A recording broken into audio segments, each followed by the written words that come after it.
욥기 36장 1절부터 11절 말씀까지입니다. 1절을 보면 엘리후가 말을 이어 이르되 그렇게 돼 있어요. 원문은 이렇습니다. 엘리후가 더하였다.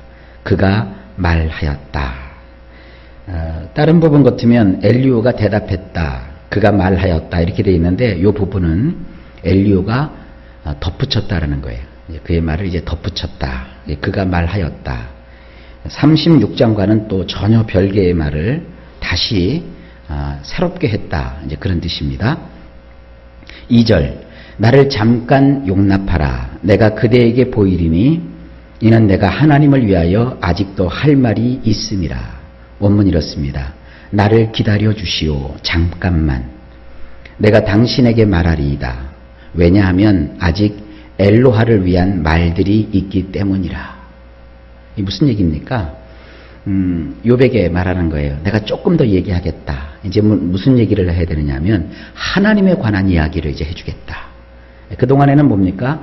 욥의 입장에서 욥에 대한 이야기를 해주었죠. 그래서 네 말이 옳다. 너는 참 바르게 얘기했다. 그런데 너에게는 이러이러한 면들이 있었다. 그리고 나서 이제 하나님에 대해서 좀 얘기를 해줘야 되겠다. 이제 그런 얘기예요. 3절 내가 먼 데서 지식을 얻고 나를 지으신 이에게 의를 돌려 보내리라. 원문 이렇습니다. 나는 아득한 곳으로부터 나의 지식을 들어 올릴 것이고 나를 만드신 분에게 나는 의를 드릴 것이라. 자, 이게 무슨 뜻입니까? 나의 지식은 지금 이 땅에 있는 흔히 사람들이 가지고 있는 그런 지식이 아니라는 거예요. 제가 이걸 아득한 곳이라고 번역을 했는데 이건 이제 이렇게 번역하기도 싶었어요. 아주 멀리 혹은 까마득한 곳. 그러니까 우리 인간의 실생활에서는 접할 수 없는 그런 지식, 그런 지식을 내가 이제 안에 있다가 들어 올린다 이거예요. 이렇게 그런 지식을 이렇게 받들어서 올린다. 이걸 이제 뭐 얻었다 이렇게 표현하기도 하는데 이건 배워서 얻는 지식이 아니라 그 안에 갖고 있는 그동안 얘기하지 않았던 지식을 이제 이렇게 들어 올려서 나타낼 것이고 그리고 나를 만드신 분에게 나는 의를 드릴 것이라. 이건 이제 문학적인 표현이죠. 내가 하는 이야기는 이제 하나님에 관해서 하나님의 의를 드러내는 그런 옳은 이야기를 지금부터 할 것이다 하는 예고의 말이에요. 그 다음에 4절입니다. 진실로 내 말은 거짓이 아니라 온전한 지식을 가진 이가 그대와 함께 있느니라. 원문 이렇습니다. 참으로 나의 말들은 거짓되지 않나니 지식들에 있어서 완전하신 분이 당신과 함께 있노라. 굉장히 중요한 얘기죠. 이건 신약적 관점이 없으면 깨닫지 못해요. 여러분 속에 누가 계세요? 성령 하나님이 계세요. 그 성령 하나님은 지식에 있어서 완전하신 분이세요. 고린도서에 보게 되면 이런 얘기 있죠. 영적인 일은 영적으로라야 분별할 수 있어요. 하나님의 일을 여러분 세상적인 지식과 학문과 판단을 가지고는 판단이 안 돼요. 근데 이제 사람들은 이 하나님의 일에 대해서 사람이 가진 상식으로 자꾸 판단하려고 하는 때 거기에 갈등이 생기는 거예요. 영적인 것은 영적으로 분별해야 돼요. 성령의 사람이 있는가 하면 육의 사람이 있고요. 이 성령의 사람은 하나님의 성령의 깊은 것까지를 알아요. 그러나 육의 사람은 성령의 일에는 관심이 없어요. 그리고 성령의 일은 보여줘도 깨닫지도 못하고 보지도 못해요. 그러니까 예수를 믿는 것은요, 세상에서 많은 걸 공부하고 많은 책을 읽고 그렇게 해서 아는 것은 아닙니다. 물론 저도 평상시에 독서를 굉장히 즐기는 편이고 책을 많이 접하는 편입니다. 그런데 어떤 분들이 그래요. 목사님들께 목사님들은 책을 많이 봐야 됩니다. 책을 많이 봐야 됩니다. 그럼 저는 그러죠. 책 많이 봐서 뭐 하게요. 저는 조금 아까 얘기했죠. 저는 책 보는 게 좋아요. 그래서 저는 책을 즐겨 읽습니다. 늘 제가 뭐 맛있는 건 못 사 먹어도 책은 사서 봐요. 그런데 그 책 내용은요, 거긴 하나님이 안 나와요. 세상 지식을 갖고는요, 하나님을 알 수도 없고 깨달을 수 없어요. 오직 하나님의 깊은 것은 뭘로 봐야 되느냐? 영으로 봐야 돼요. 우리 영은요, 뭘로 개발돼요? 기도밖에 없어요. 주님이 그러셨잖아요. 제자들이. 왜 예수님, 우리는 주님이 하시는 일을 할 수 없었습니까? 그러니까 주님이 뭐라고 하십니까? 기도와 금식 외에는 이런 유가 나갈 수 없느니라. 그러니까 우리가 자주 기도도 하고 자주 금식도 하는 이유가 뭐예요? 하나님의 그 깊은 세계를 들어가기 위해서예요. 대학을 나오고 대학원을 나오고 굉장히 소중하고 중요한 것이죠. 하지만 하나님을 아는 데는 그것 갖고 안 돼요. 하나님을 알려면 기도의 깊은 골짜기까지 내려가 봐야 돼요. 그리고 하나님을 알려면 성경 말씀밖에 없어요. 제가 이제 시브리어를 하고 헬라어를 하고 얘기를 하지만 이것은 성경을 그릇되게 보지 않고 조금 더 정확하게 보려고 하는 것이지, 저의 설교를 듣는 성도들조차도 뭐 시브리어를 보고 뭐 헬라를 보고 그거 하라는 거 아닙니다. 시브리어와 헬라어를 안다고 해서 성경을 아는 거 아닙니다. 그러면 랍비들은 뭐 예수님을 아멘하고 맞이했겠죠? 그게 아닙니다. 그냥 우리 번역된 성경이지만 이 성경을 통해서도 읽고 또 읽고 묵상하다 보면 그 영적인 세계가 열려요. 그러니까 여러분 잘 아셔야 됩니다. 우리는 우리를 가르쳐 주시는 분을 우리 속에 두고 계세요. 그분이 성령 하나님이세요. 그러니까 신앙생활하면서 우리 성도들이 이 두 가지를 힘쓰세요. 저는 분명히 얘기했어요. 세상 지식 필요 없다고 얘기 안 했어요.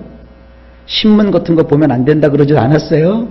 텔레비 보면 안 된다 그러지 않았어요. 텔레비도 보세요. 신문도 보세요. 책도 읽으세요. 잡지도 보세요. 그러나 우리가 영적인 것은 그거 갖고 모르는 거예요. 하나님의 영적인 것은 오직 기도와 말씀을 통해서. 누가 가르쳐 주셔야 돼요?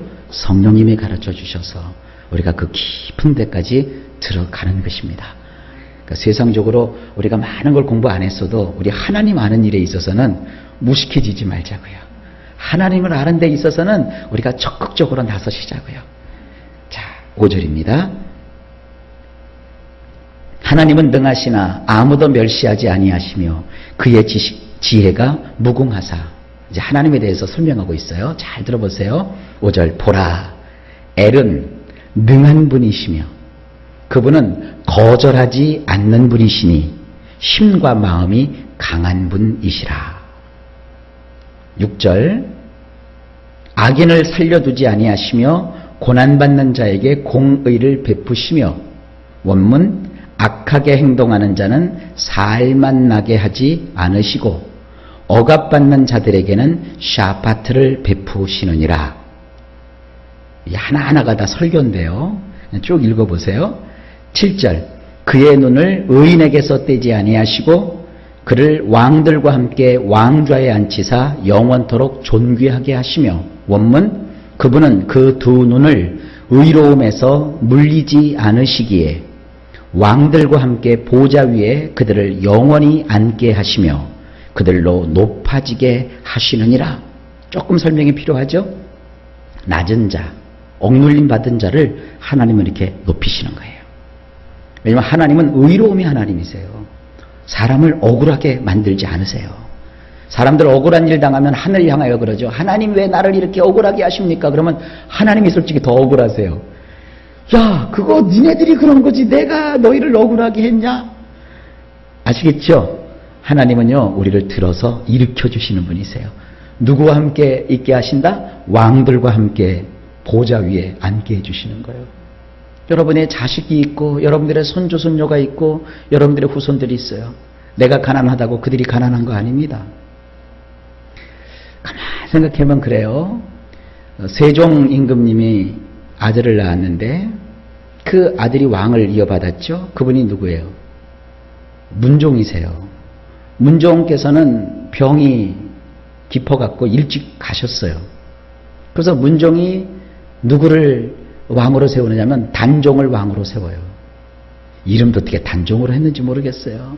근데 그때 수양대군인 누구예요? 세조가 왕이 돼서 자기 조카 단종을 영월에 유배시키고 살짝 사람을 보내서 독살시켜 죽이잖아요. 자, 아버지 세종대왕이 훌륭했지만 그의 자식도 불행했고 그의 손주도 불행했고 그의 일가는 얼마나 불행했습니까? 여기서 제가 깨닫는 게 있어요. 세상 영화는 3대를 못 가는 거예요. 거꾸로 얘기합시다. 가난하다고 해서, 내가 가난하다고 해서 내 자식이 가난하리라는 법이 없어요. 내 손주, 손녀가 못 배우리라는 법이 없어요. 근데 우리 사회는 지금 어떻게 돼요? 뭐 부자가 영원히 부자가 될 것 같아요? 천만의 말씀, 만만의 공덕이에요. 내 삶은 내가 살아가는 거예요. 그러면 내가 내 자식과 내 후손들을 위해서 해줄 수 있는 것은 뭐예요? 돈을 물려주는 일이라고요? 예, 얼마 정도 물려줄 수는 있어요. 그러면 그들이 좀 편안하게 살 수는 있겠죠. 하지만 그거 갖고 그들이 행복한 거 아닙니다. 유대인들은요, 자식들에게 고기를 잡아주지 않았어요. 대신에 고기 잡는 법과 또 고기를 어떻게 해야 되는지 요리하는 법을 알려줬어요. 우리는 그것이 필요한 겁니다. 인생을 살아가는 법과 또 그들이 인생을 살아갈 수 있도록 해주는 것은 뭐예요? 하나님의 말씀과 우리가 그들을 위해서 영원히 없어지지 아니할 기도밖에 없어요.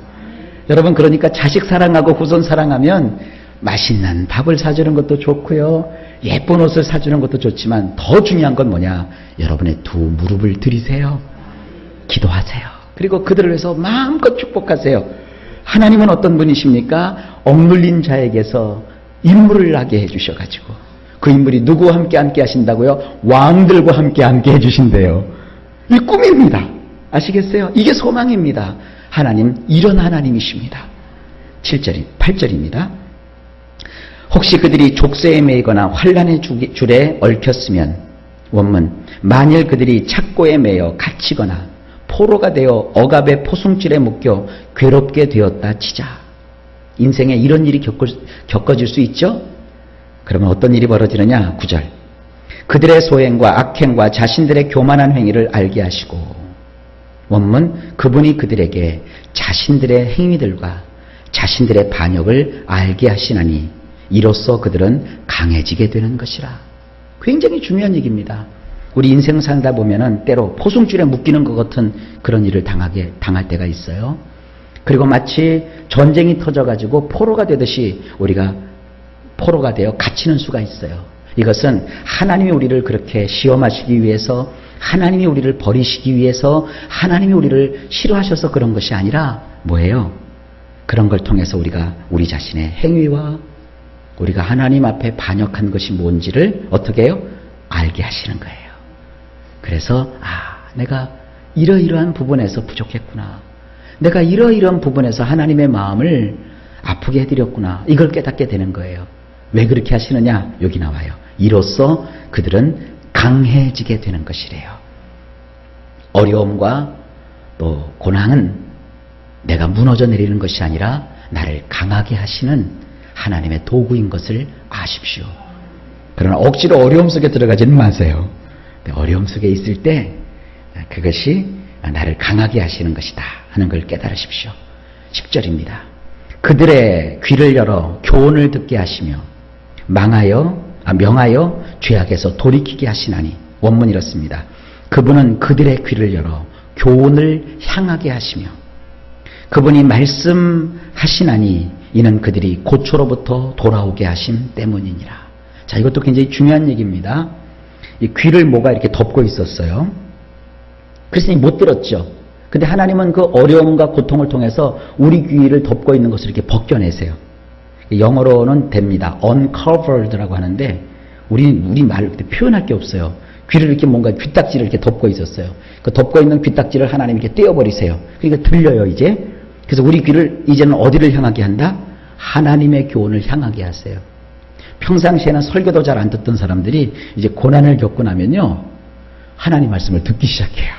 들리기 시작하는 거죠. 하나님을 향하여 이게 귀가 하나님을 향하게 하시고, 그분이 말씀을 하십니다. 그때부터 말씀하시기 시작하는 거예요. 이 말씀을 들으면 어떻게 되는 줄 아십니까? 고초로부터 돌아오게 돼요. 그러니까 말씀을 들어야 사람이 살아나는 거예요. 말씀을 들어야 믿음이 생기고, 믿음이 있어야 하나님을 붙잡지 않습니까? 바로 하나님이 이런 일을 하신다는 거예요. 참 좋은 하나님이시죠? 11절. 만일 그들이 순종하여 섬기면 형통한 날을 보내며 즐거운 해를 지낼 것이요. 원문이 이렇습니다. 만일 그들이 순종하고 그들이 섬기면 그들은 자신들의 날들을 좋게 지낼 수 있을 것이며 해마다 그들은 유쾌하게 될 것이라. 예, 그래요. 우리 귀가 열려서 하나님의 말씀을 듣기 시작하면 순종하게 돼요. 여러분, 가만히 보세요. 하나님 말씀을 안 듣는 사람들이 잘 되는 거 없습니다. 하나님의 말씀을 들어야 잘 돼요. 하나님의 말씀을 듣고 깨닫고 그때로 살아야 인생이 편한 거예요. 말씀 시간에 딴짓하고 말씀 시간에 귀를 닫고 그리고 자기 뜻대로 살아간다고 이게 될 것 같습니까? 철이 없는 거예요. 그러다가 인생을 한번 겪어봐요. 이것도 겪고 저것도 겪고 한번 와장창 무너지고 우장창 무너지고 옛날에 이제 돌아가신 아주 유명한 부흥 강사님이 그러셨어요. 와장창 중창 우장창. 우리 인생이 무너져 내리는 소리래요. 와장창 중창 우장창. 우장창이 아니라 우자장창. 와장창 중창 우자장창. 인생이 한번 무너져 내려야 철이 든대요. 그래서 누구를 향하느냐? 하나님을 향하여서 그분의 말씀을 듣게 된대요. 하나님의 말씀을 들으면서 어떻게 되느냐? 순종하는 거예요. 그리고 하나님을 섬기는 거예요. 그럼 하나님이 어떻게 해주시느냐? 그 날들을 좋게 지낼 수 있게 해주신대요.